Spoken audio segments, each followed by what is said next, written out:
This happened back in the summer of 2003 when I was 10 years old.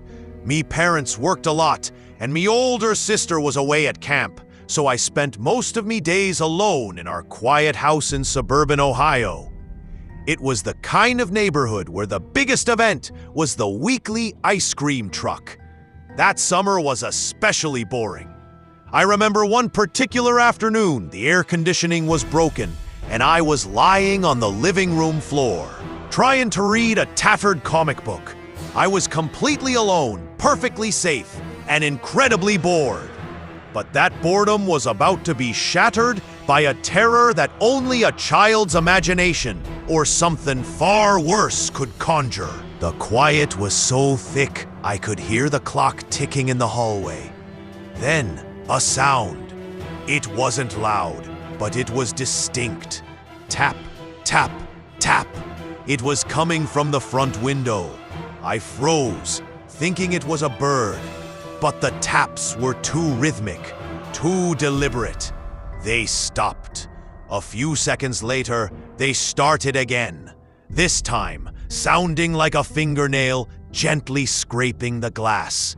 I crept toward the window, kneeling beneath the sill. I cautiously peeked out. The driveway was empty. The street was quiet. I saw nothing.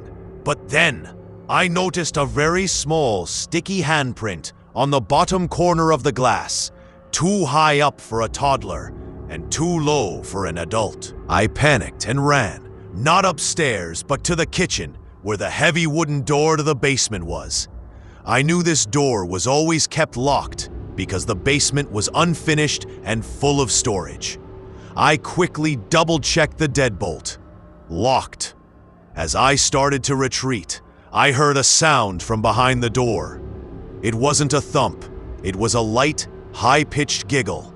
It was the sound of a child playing hide-and-seek, but a cold, malicious twist was hidden in the tone. My entire body went cold. The basement was locked. No one could be down there. I ran into my bedroom, slammed the door shut, and climbed onto my bed, pulling the blanket over my head. The universal childhood defense against fear. I stayed there, shaking, listening for footsteps. After what felt like an hour, I slowly lowered the blanket. My room was silent. But my favorite train set, which I had carefully stored in a plastic bin beneath my bed, was now assembled on the carpet.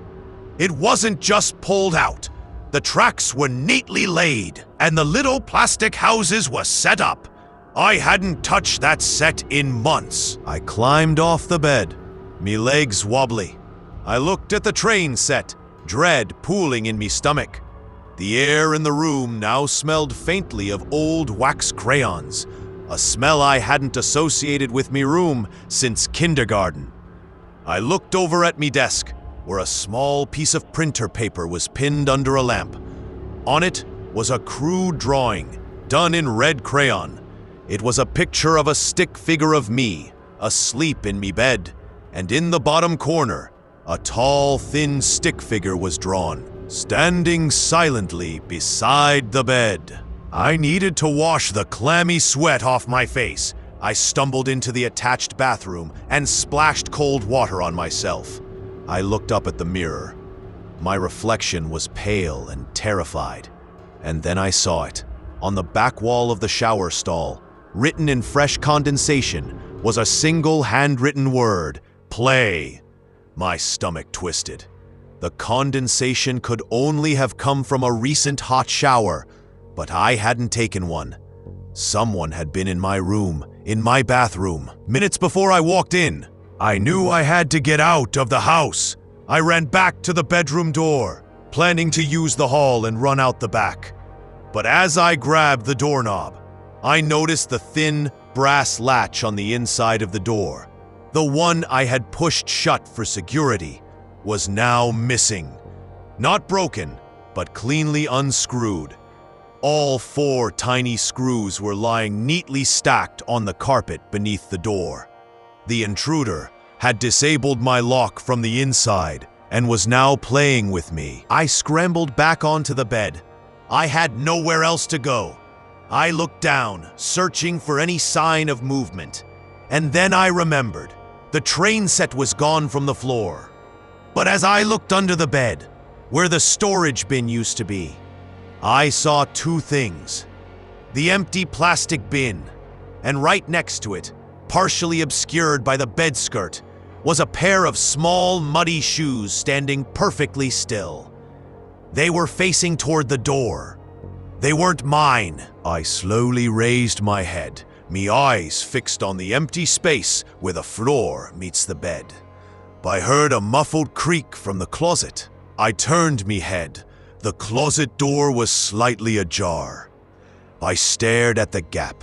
After a minute of agonizing silence, a small, dark object rolled out of the gap and landed silently on the carpet. It was a single glassy marbles. But as it stopped rolling, I saw a reflection in the marble surface. A small, distorted image of a child's face peering out from the darkness of the closet. The marble rolled away, and the closet gap widened slightly. Then the silence was broken by a sound coming from the closet. A muffled, distorted music box tune. It was a sweet, lullaby-like melody, but the music was played backwards and too slow, making it sound sinister and broken. The tune stopped abruptly, and the giggle, the same cold, malicious giggle from the basement, returned, now much closer, right behind the door. I slowly crept off the bed and moved to the window. I tried to open it, but the lock was jammed. As I strained, I noticed something strange. The crack where the window frame met the sash was sealed with black electrical tape. It wasn't old, it was fresh, applied recently, completely sealing the window shut from the outside. The intruder hadn't just gotten in. They had systematically sealed all my exits, trapping me in the single room. Arr! My blood ran cold. The muffled music box tune started again, louder this time.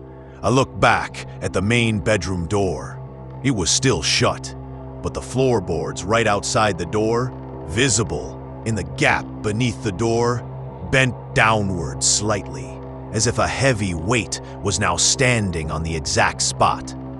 The wood groaned under the pressure.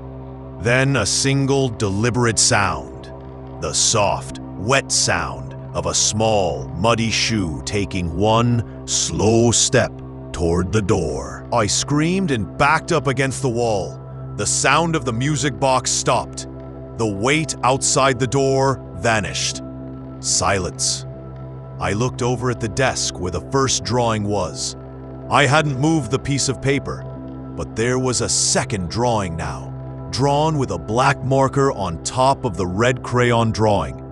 It was the same two stick figures, but this time, the tall, thin figure had a huge, exaggerated smile and was drawn holding a knife right next to the sleeping figure's head. It was a direct threat. I ran to the closet again, pushing myself into the corner. I had nowhere else to go. I squeezed the eyes shut. I heard the giggle one last time, right next to me ear, but it was distorted, metallic, and seemed to come from the very structure of the house. I opened me eyes. The main bedroom door was still closed, but the small peep— I screamed until me parents came home hours later. The police found the house locked, the basement locked, and the windows sealed with tape. They found nothing. Today I'm an adult, but I never go into a room alone without checking the closet. I know the intruder wasn't a child. It was something that used the rules of a child's game to hunt me.